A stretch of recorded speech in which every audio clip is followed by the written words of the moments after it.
Hello and welcome to this week's Happy Mum, Happy Baby Asking for a Friend. Now, a couple of episodes back, I caught up with Stacey Swift and we talked about parental mental health and practicing self-love. Well, this week, I wanted to continue that conversation around parenting and mental health and get some views on an area from a medical perspective.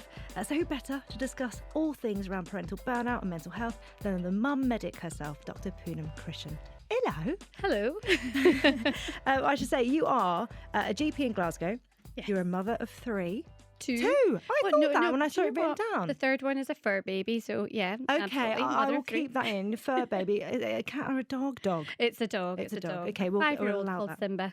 A motivational speaker and fellow podcaster, Dr. Punam, welcome to the show. Thank you. How are you? How is I'm it very being down well. in London? It's lovely. Do you know, apart from navigating the tube system, which I can't ever get my head round, but I've made it here and the weather's lovely. You can always get off. Yeah. Get off and work your way back. Absolutely. It's all fine. Yeah.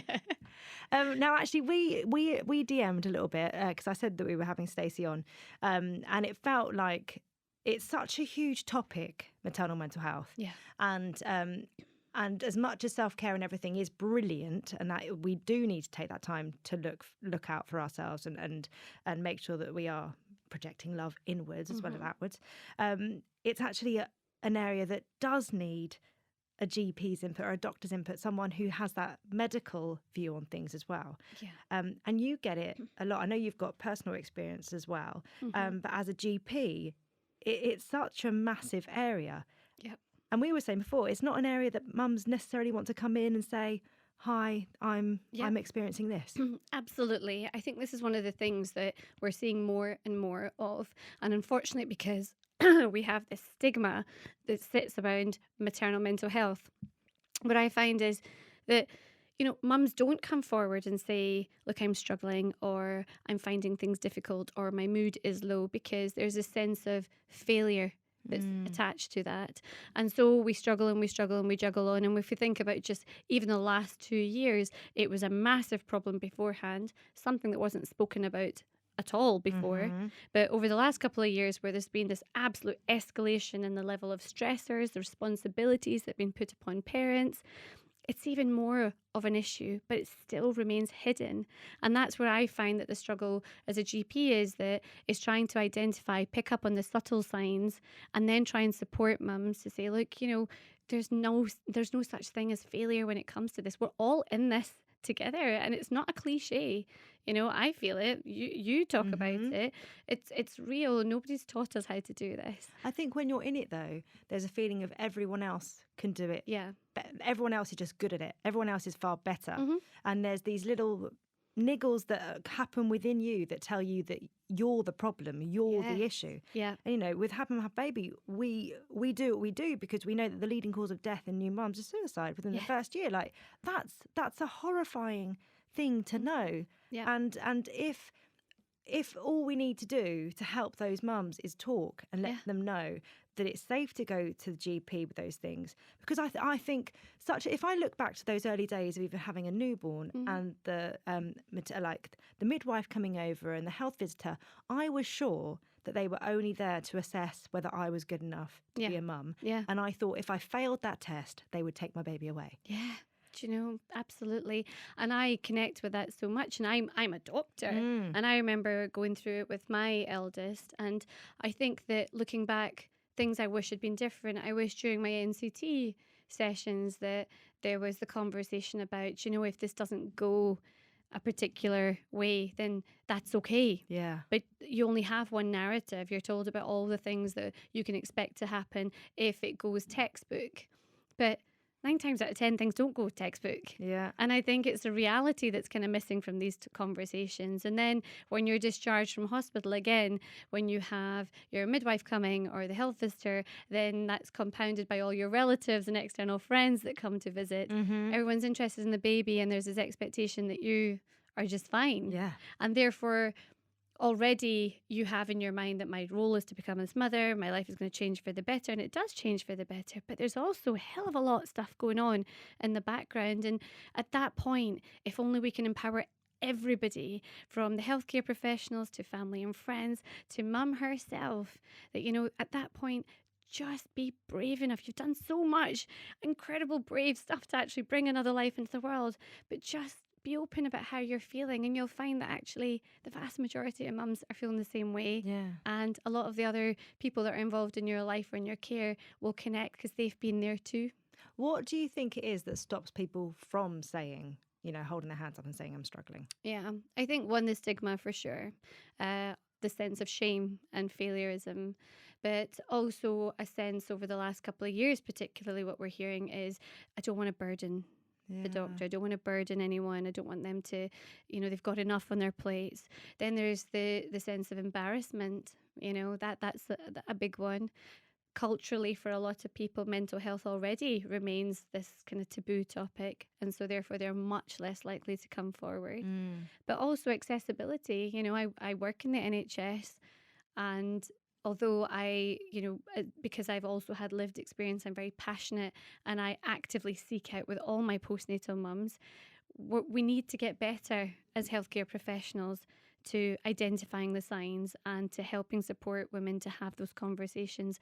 And regionally at the moment, it's quite difficult to access the care for some mums. And I think it's that wider conversation and action that needs to be taken. So there's lots of different things, but ultimately the person that suffers is mum. Yeah. And as you say, it's one of the leading causes of suicide in the UK. 1 in 5 mums is going to experience, some sort of mental health illness during her pregnancy.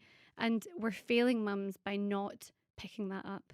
And do we think that even that statistic, is that people that have come forward? Because I wonder how many within that 1 in 5, how many of those other 5 aren't saying they're experiencing something? Because I really feel like when you are in that, going to a doctor would imply it's something that can be fixed. But when you are in it, you are feeling that those thoughts are fact. Yes.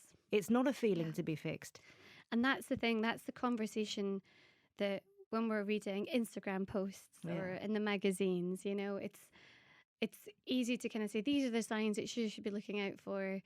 But when you are in it, and I know this because I've been through it, and I remember it took me 1.5 years to actually get help myself because I wasn't sure what was going on. It's a darkness that nobody can ever describe until you're in it. And maybe with some hindsight, you can go, God, that was a scary place to be. Yeah. And the thoughts can be really frightening because they are so real and you don't want to feel them. You're looking at your baby and you want to feel all the love and joy and everything that you anticipated before you had them. But somewhere along the line, that connection isn't there. And you feel broken physically, mentally, emotionally.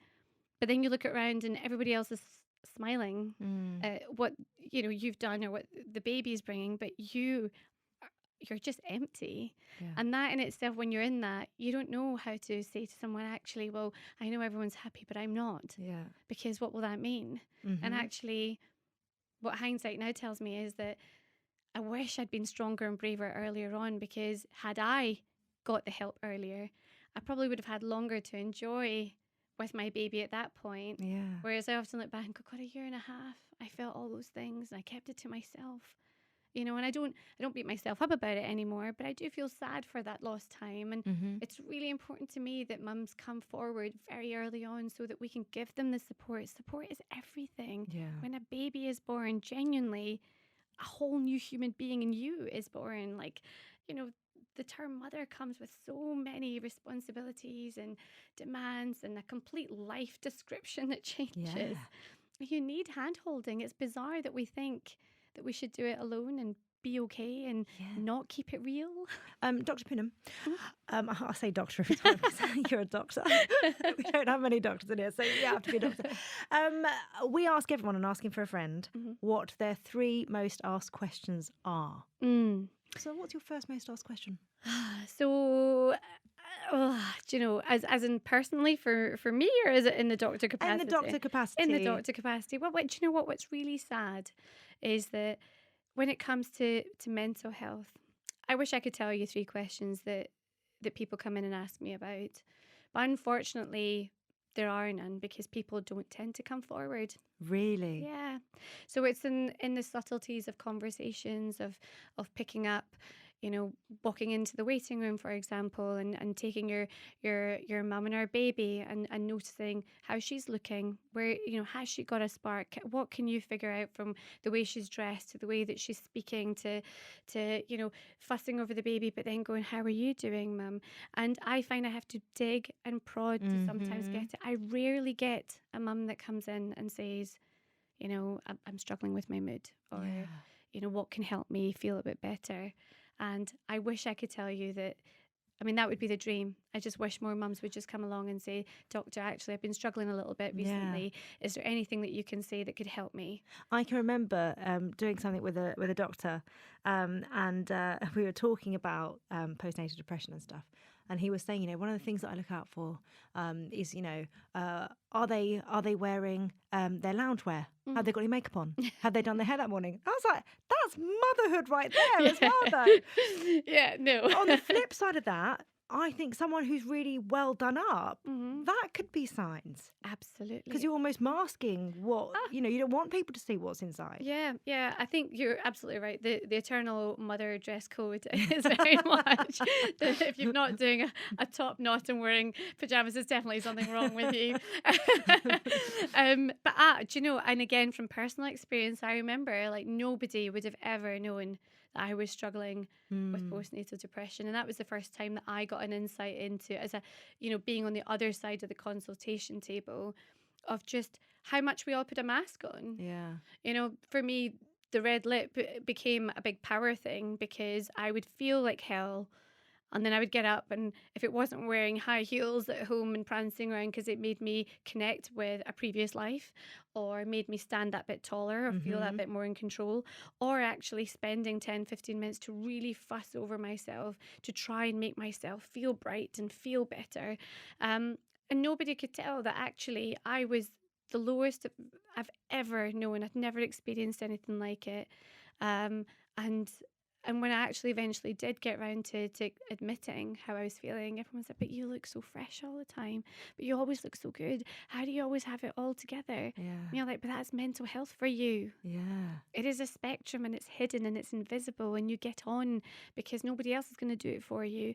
But that in itself isn't the way, because it's a spiral that you go down until you can't take it anymore.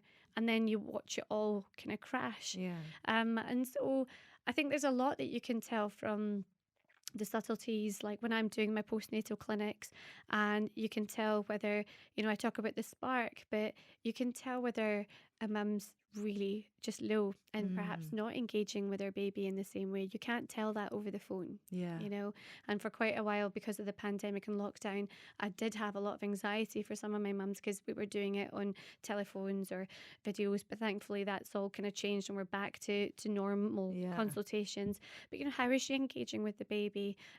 What is she telling you she's been up to?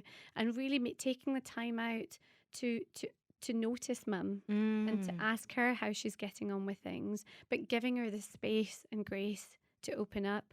I think how we approach the conversation is really important. And I know we do it for wider mental health, where you say always ask twice. But really, when it comes to any mum, ask her twice.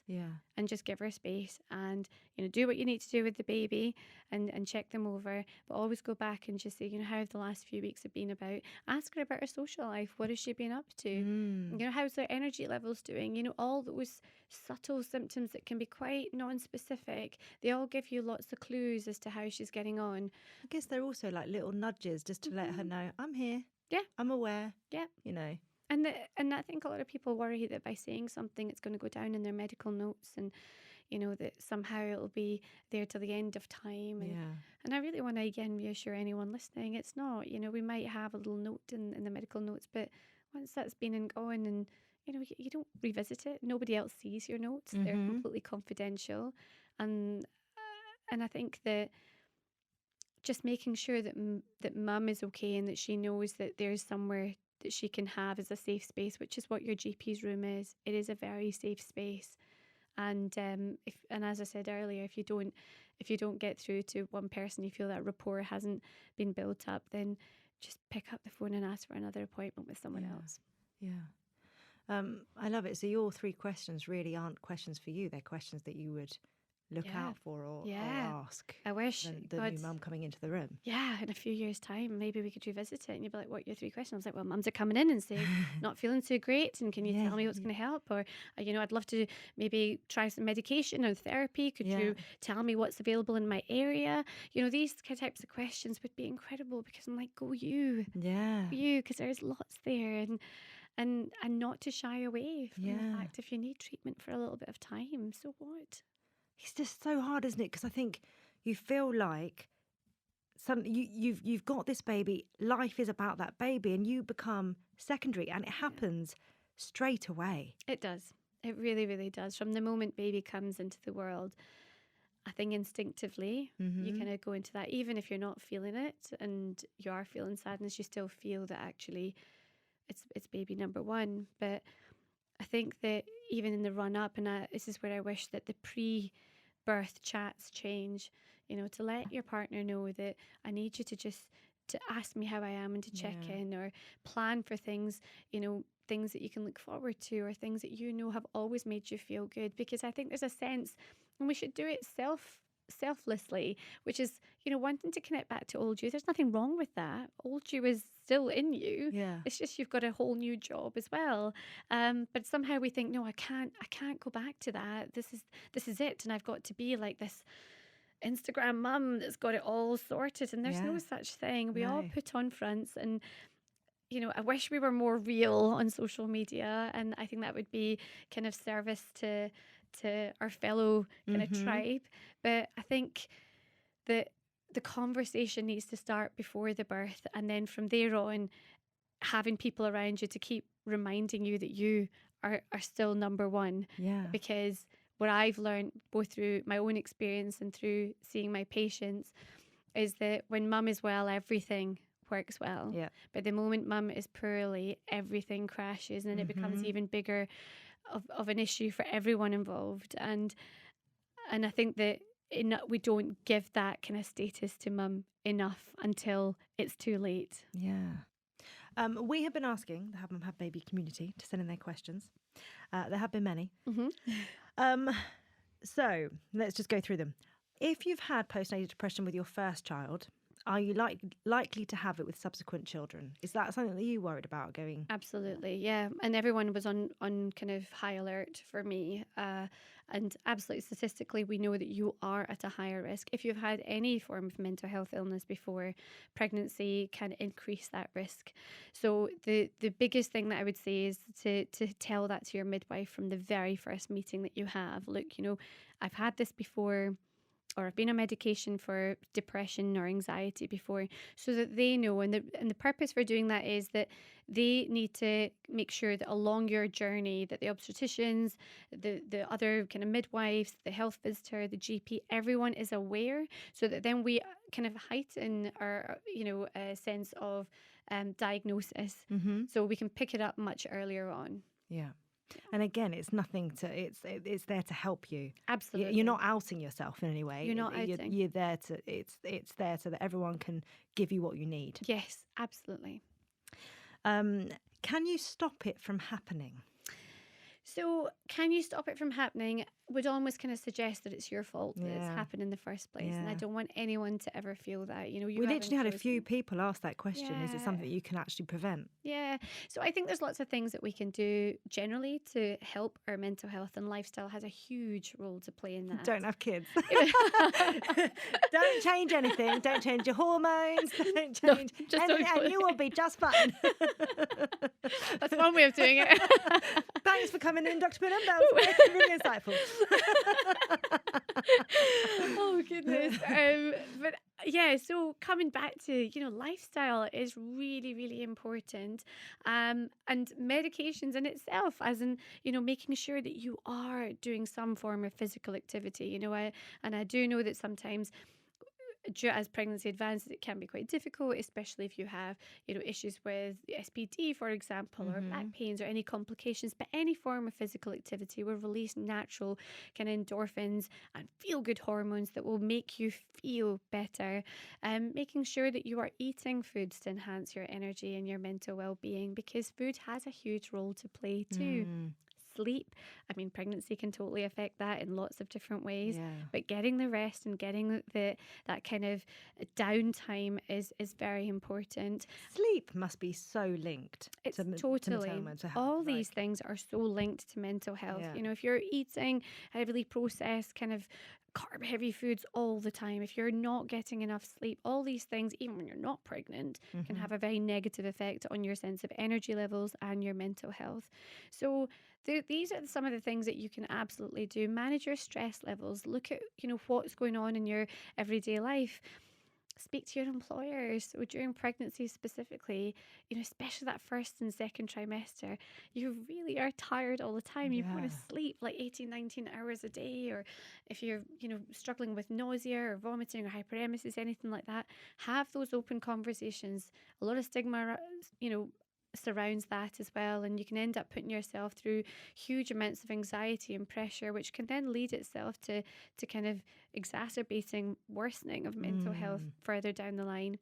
So I think it's just all those things can certainly help sort of prevent or reduce the burden, but ultimately if your hormones are kind of leading you that way, or just biochemically it's going to happen, then it's everything else that we've discussed. How do you know when you have it and when to ask for help? Yeah. Because I guess it's that thing that we were talking about. Motherhood is hard, and it's such a massive gear change from simple things like being able to just walk out your house and go to the park, and then having to have all that other baggage that comes along with a baby, and there's so much more to think about. I think it's the little things. Everything suddenly changes. Everything absolutely does suddenly change. And even the act of getting out for a walk. I remember just trying to get out for a walk sometimes was the hardest thing, and I'm like, oh well, I'm just a failure, and I can't even get out. But and it can feel really daunting. So even though we know that getting out is going to be helpful to you and beneficial in many ways, the actual idea of it can really put you off. Yeah. I think just how can you tell if you're in it? One of the things with mental health is insight goes. When you're living it and it feels really dark and you can't see any hope, you're not imagining it. You just don't know how to think differently. So by having conversations, and again, I feel that this needs to be had in these NCT classes, but also empowering your partner, empowering your close friends, and just say, check in on me. And if you notice, and these people will know what you're like normally, okay, and there will be some grace time given for the first few weeks, but if they can then tap in and say, well, actually, you are just not yourself at the moment, is everything okay? That can be a great way of knowing that things aren't right. But just being honest and saying to somebody that you trust, or your midwife or GP, that, am I supposed to feel the way that I'm feeling? These are some of the thoughts that I'm having. And they'll be able to guide and support you as well. And I think that those things are so important that just we seem to just not appreciate. What signs should I look for in a friend? Because I guess it's that thing that even you said as a doctor, asking a couple of times. I've got a friend who will always ask me twice how I am. Yeah, that's good. Yeah. Absolutely. I think that when you go around, make sure that you're not just focusing all your attention on the baby. So hard. And it's little things that you can do, whether it's checking in how they are, whether it's dropping round supplies that might make their day easier, by going round and offering some help, to take the baby out for a walk, just so mum can get a little bit of time for herself. All those things are really important. I think that something that I found quite helpful, and I say to a lot of patients in general for mental health, is to do a self-audit. So have a little journal or a little notebook by your bed, and every morning ask yourself, how am I feeling today? What are my energy levels like? Two really simple but important questions. If you find that over a 2-week period consistently and honestly you're documenting tired and low, no energy, sad, tearful, that is telling you that something's not right with you and that you need to get help. So it's quite a good way of just kind of that external dumping, but then being able to review this audit and going, right, I need to speak to someone about this. But other signs that you can see, if you can see that your friend is just complaining of tiredness all the time, if they're just not having the energy, if they're not tidying their house, if it's always a mess, if they're not dressing themselves in the way that they used to, they haven't showered in days, which can happen with motherhood, but if it's consistently happening, or you find that they're not looking like they're bonding with their baby as much, just anxious all the time. All those are telltale signs. And I think how you approach it is really important. So, come with at them with from a place of love. So, I'm a little bit worried about you. How are you feeling? I've noticed some changes. Do you think that I can come to the doctor with you if you would like? Yeah. I think all those things just do for them what you would want done for you. Yeah. Yeah. One mum has said, my mental health is worse now. My child is 2.5. Is this common? So mental health, especially for mums, it can happen at any point. And so with maternal mental health, we look so much within that first chunk of time. Yep. But is it something that can happen anytime? And is it a wave? Can you come into it and then go back into it at a different point? You can absolutely. So postnatal depression technically tends to be anything from up to 1 to 2 years post-birth. Right. But it can, we're all different. Yeah. So, at 2.5 years, absolutely. It might be that it's maybe been grumbling along and now it's really kind of hit a point where you feel overwhelmed. But at every stage of parenthood, at different milestones will be different challenges. Yeah. Having a baby, that's a huge transition.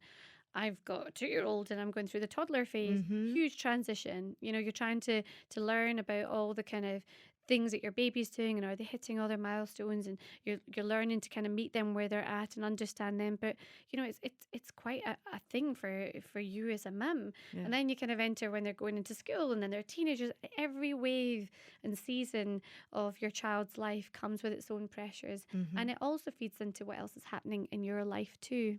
So if at any point you feel that things are feeling a bit overwhelming and a bit too much to a point that it's worrying you, enough to send in a question to Yuji, I think that's something that I would definitely encourage speaking to someone you trust, or actually just speaking to your doctor about it.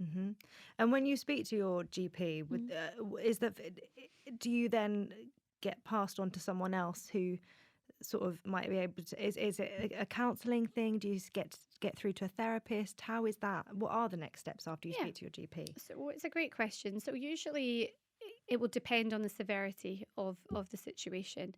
So quite often I've got mums that, I am enough for them. So I will chat to them and we'll have a couple of follow-up consultations, and actually just them being able to externalize it and be told that it's completely normal and okay for them to feel that way. That is enough. Sometimes it might be that the conversation plus some short-term medication like an antidepressant will do the trick and just kind of help level off the chemical imbalances and just help them, give them a bit of an energy push for them just to get out of the pit that they feel stuck in. And other times it might be the input of a psychologist for some cognitive behavioural therapy, which is a talking therapy. And at the moment, particularly because of the pandemic, it's much worse, but wait times are long on the NHS. So it might be that you'll have the conversations with the doctor, the medication whilst you've been referred for CBT. If you're in a position to maybe organising sort of a private CBT, that might do the trick. But there's lots of different avenues for support. So it really depends on the severity of your symptoms. Someone has said, this is interesting, I feel like I'm always filled with rage. Is this postnatal depression, motherhood, or am I moving towards the menopause? Well, mum rage is a thing. It's a thing, isn't it? Yeah, and I think that... But it goes back to that overwhelmed thing we're talking about. And you kind of... And then I've read loads of things about the trigger of like we're us as kids and what our expectations of ourselves were from our parents and all these things. It's so multi-layered that... It's multi-layered, but it's also just forgetting that we're just ordinary human beings and we have a capacity that... once it's kind of at its limit and you keep on overflowing, you cannot expect us to just continually function on a normal emotional state. It just doesn't exist. And being able to recognize that, okay, I'm feeling really overwhelmed. I need to figure out how I'm going to solve this situation. For me, it might be, I've done it, locking yourself in the toilet for a few minutes because there's only so many times you can hear mum look, mum look, mum look, mum look, and it gets to the point where you're like, what am I looking at? But I've also got all this other stuff to do, and just taking 5 out, going for a walk, getting the whole family out and just going, right, we're all going for some fresh air, or calling up someone that you just say, can you come over and give me a hand? Saying to your partner, I'm finding it a bit much, speaking to your employer and going, right, I need to look at different ways of reviewing my my working week because I am feeling just very overwhelmed. Because what starts off is that you're feeling a bit overwhelmed, but just getting on with it. Yeah. Soon that starts to a point where you're lashing out, you're getting really angry, irritable, you're snappy, you're not fun to be around with. Soon that then becomes you've lost interest in doing things, you're tired all the time. And before you know it, if you haven't taken help at any of those points, you're burnt out. You're collapsed in a heap. You cannot do your job. You can't look after your kids. You're severely depressed. Yeah. And it's a disservice to everyone, most of all you. Yeah. But everything else is just kind of crashed and burnt. So really, to avoid that state is first recognising that the ups and downs every day are very normal. Speak to any ordinary mum. She will tell you that there are points throughout the day where she will lose her patience. Yeah. She'll become really angry. And that's not. And then the mum guilt will hit straight away afterwards. Straight away. She'll have a little Dads cry. don't experience it. I'm like, Dad, say to my husband, do you ever get dad rage? He's like, no. And I was like, of course you don't. Something wrong with me then. But recognizing and just doing steps to prevent you getting to burnout, because that is the thing that I'm seeing a lot of at the moment. Universal burnout, but maternal burnout is a real thing, and there's far too many mums that are being crippled with it, which is then taking them off everything that they love doing, including their work. I mean, I love the fact that she's brought up the menopause as well, because that's the next joy that we've all got to face. Absolutely. They just time wasn't made easy when women were created, was it? And again, the hormonal fluctuations that happen during that time, perimenopause into menopause, a huge chunk of our life. Well, thank heavens for Davina, because I've had so many conversations lately. Davina McCall doing her documentary and all the amazing work that she's doing on perimenopause and menopause now. I think so many women feel like they are slowly going mad. Yeah. And, and feel this rage. Absolutely. And actually it's all right. Exactly. And, for so many decades, unfortunately, women have had to go through this on their own, especially as women were having children a lot later in life. So, add in then hormones into that when you're going through perimenopause. It's no wonder, women think, oh, I'm going crazy. But there's no grace or space being given to that cohort of individuals. And I think that we need to open up that conversation that if you are feeling all those highs and lows, you are not crazy. Like there's actually something very physiological happening in your body, and everyone at the table needs to know that and normalize it, and there's nothing wrong with you, but actually you need all the support that you can get, and be strong enough to just say it. And you'll often find one woman puts up her hand and says, I'm going through this, and all the others like, been there, or me too, or oh my God, that's all ahead of me. We're all in this together. It's going to happen to all of us. And what I just love is that we've opened up this conversation around motherhood, and I love that Davina has now done it around the menopause. I think it's such a brave thing. Yeah. But it's something that shouldn't need bravery to talk about, because it happens to every woman. Absolutely. But, and it's just the seasons of a woman's life. There's so much that happens during them. Lots of joys, but there's also lots of really normal kind of lows that take place. And actually, instead of branding us as crazy or something wrong with you, it has just been the biggest disservice. But it makes me so happy, even as a clinician, especially following Davina's documentary, the number of women that are contacting us now is amazing. Like it's women calling up going, I want to be on HRT, or these are my symptoms, and what's my choices. And I'm like, this is incredible. When I left medical school, this was not something that we were hearing from women. They were just struggling and suffering in silence. And now we're at a point where like, yes, absolutely, you've done your research. And also, I wonder how many of those women would have gone through motherhood and felt those waves and not said anything. Whereas now there's this thing, and actually I am going to say exactly what is wrong with me, what I'm feeling. Because you can give me something that's going to take it all away. Absolutely. Why should we struggle without it when there's so much there that's available to help us feel better? Yeah. It's just you're expected to birth in a certain way that society thinks it should be done, and breastfeeding, and if you don't do that, then you're feeling. If you don't manage this, then you're feeling. If you don't go through menopause without complaining, then it's enough now. And I think that we are, where we are at this moment in time, and it's a great time to be a woman, and fingers crossed, these conversations continue, and we all go along together. Yeah, absolutely. How can I build a better relationship with my child following postnatal depression? So I'm probably going to go back to this one, having gone through this Yeah. myself. And I kind of mentioned before we started chatting that it was my son's 9th birthday recently. And I was doing that thing that mums do where you spend, a good couple of hours just sobbing your heart out as you see their photos over the years. And, for a good year and a half of my son's life at the beginning, I was really crippled with postnatal depression, and I don't remember much of it. And the photos are there and I'm smiling in the photos, but I kind of look back and I think, God, like, I just wish I could have actually experienced that in all its kind of totality. Mm-hmm. But then here he is, 9, and he's the most colourful, joyous thing in my life. And I guess to anyone that's kind of been through that journey or might be going through it just now, that you make up for lost time. You give yourself, eventually you forgive the moment. And yes, sometimes I do feel, God, it was a robbed time, but you make up for it. And when you get the help and you come out the other side of that haze, all you have is just the beauty ahead, and your little one, you bond, and it does come, and it comes with so much love that you don't even know that you had this love. And it's a journey that only you two have been together, that nobody else will ever get. And Was there a moment for you where you felt that love, you suddenly really felt it? Yeah, I absolutely do. And I don't think it came like that, but he was so integral and instrumental in my healing. And that was a bizarre bit for me, in that I would go along to all these classes and just not feel what I saw the other mums feeling. And I felt very alone. And I would take him to like the baby sensory classes, and he would just not engage in the things that other babies, he wasn't interested in the fairy lights or the colours or any. But what started happening was that I would come out, and he, at 9-year-old, wants to be a gardener and loves all things nature and plants, but he had a way of just like looking at plants and touching leaves in a way that I'd never really stopped, because life is fast. Yeah.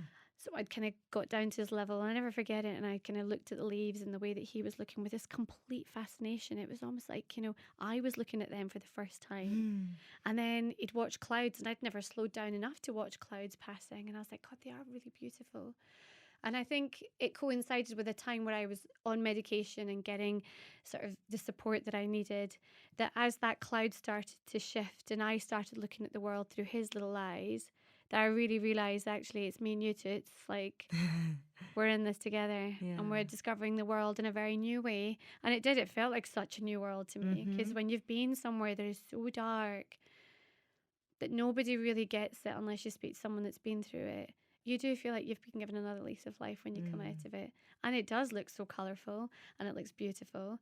And then, the bond that was missing, because I felt so sad. I was like, I want to love you so bad, and I don't know why it's not happening. And then I couldn't, and I look back and I'm like, God, how did that happen? Because we're the closest we could ever be. And I just hope that, and I see that with a lot of mums that I speak to that have been through their journeys as well, that it comes. Just have the faith, have the belief, be strong enough to ask for the help, because on the other side of that is just, it's incredible, and it's the joyous ride that you always thought it was going to be.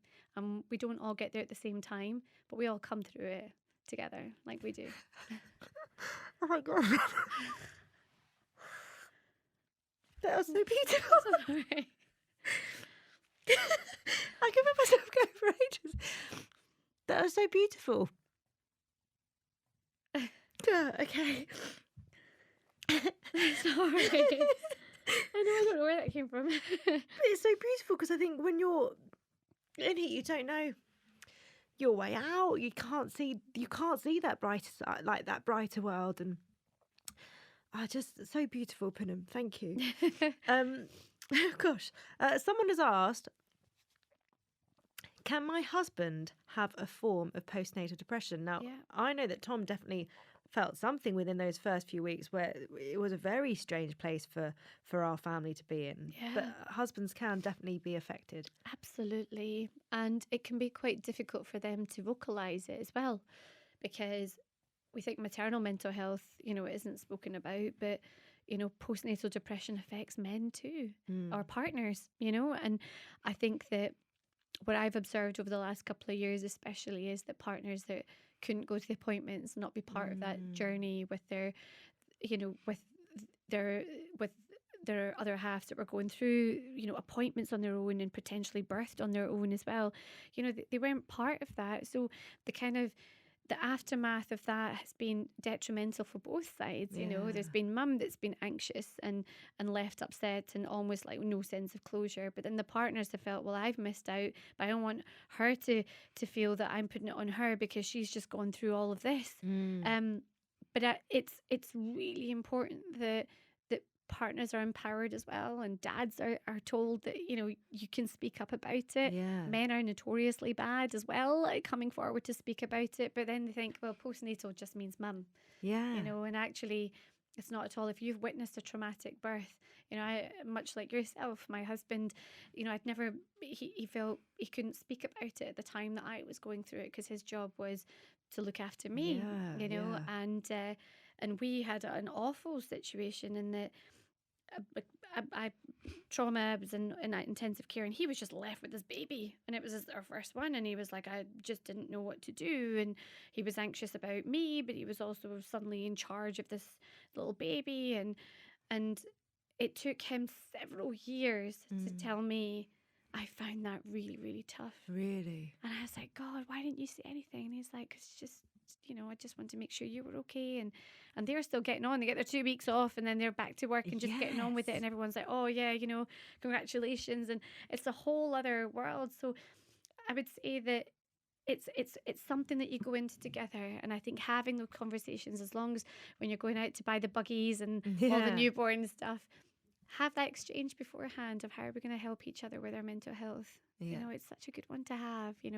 What would you like me to do for you? Or how can we just make sure that we're both okay, and let's check in on each other regularly. I know it might sound like a bit of a naff conversation, but actually it hits you very quickly. And before you know it, you're in it. And then you don't know how to backtrack. Absolutely. One person has written, and it goes back to that 1 in 5 thing. Is it possible that everyone gets it to an extent? I think that we all feel overwhelmed to an extent. I think that I went into this going, oh my God, it's going to be absolutely gorgeous and all the rest of it. But what I've seen across the board is that every parent, every mother goes through a sense of, I don't know what I'm doing. This feels crazy. Nobody prepared me for this. The healing for a start, like we're all united in this. Very, very, very few women that I've met that just go, God, that was easy, and I just totally came out and it was absolutely perfect and didn't hurt at all, and the baby started breastfeeding and it was just like, I've never ever hear that. And I speak to lots of mums postnatally, and there is the odd one where I'm like, God, there's something wrong with you. Not at all. It must be something. Gosh, so jealous. But generally, every mum will experience overwhelm. Postnatal blues, not everyone gets it, but baby blues is that kind of initial 2-week period. You've got milk coming in, your hormones are all trying to readjust, you're sleep deprived, you're basically put through a torture camp for 2 weeks. So the vast majority of mums, I liken the first 3 weeks to hell. Literally. And I know I shouldn't, because I should say it's the best thing ever. But it's torture in many ways. You don't eat, you don't sleep, you're constantly walking around, your body, your food, everything. You feel vulnerable in so many ways. And that 1 in 5 statistic, and I think that it is much more than that. You can't really, unless you've had pre-existing issues with mental health, you can't predict who's going to get it. But at some point, but I probably would be brave enough to say, every one of us should be on high alert for it and be aware that it is something that can happen, and it can catch you off guard. So therefore, just put in place as you would prepare all the physical things for the birth, but also have a mental kind of health toolkit ready as well. So all the things to tap into. You've got the people prepared, and hopefully you're absolutely fine. But if not, that's also okay, and we're here to scoop you up. And is that what you want people to take away from this podcast? 100%. Yeah. Punam, we finish each episode with you completing 3 sentences. Okay. The first one is, being a parent means I get to experience childhood all over again, but in an even more exciting way through the lens of my kids. If I could tell you one thing, it would be that you're always going to be okay. And I'm happy when. Happy when, no matter how crazy and loud and noisy the day has been, when I am sat reading books to my kids at night and all that noise goes away, I'm the happiest I could ever be. Well, I think we should end that there because I feel like we both need to have a cry and a cuddle. Thank you so much for coming on. It has been an absolute joy to chat, and I know that this area is something that we should just keep banging on about. Absolutely. Because the more mums we scoop up, the better. Yes. Thank you. Thank you for having me. Give us a hug. Oh my gosh, I've never gone like that on a podcast ever.